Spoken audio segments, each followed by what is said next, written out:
Hi everyone, I'm TJ and welcome back to TJ Nest channel. For today's video, deserve sa mga gwapa ang mag-chill and relax on Sunday. Mga today ay kami karon sa kasing. Ano na gitawag ng kasing? Let me know in the comments below. Sa barangay Uboob ng Bantayan, magtatagpuan ang kasing for the unwind and for the stress-free ang mga person. Kaya ang kasing daw kay usa sa mga nindot nga beach resort diri sa Bantayan. Ug sa diyang naabot mi sa kasing. Una na mong giadtuan kay ang Japet's Place, ang sikat nga tindahan diri sa kasing. Ang kasing kay gipalibutan og mangrove ecosystem.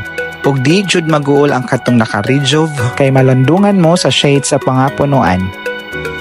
Daghan sad kag makita diri nga mga isda, hopefully walay mga ahas.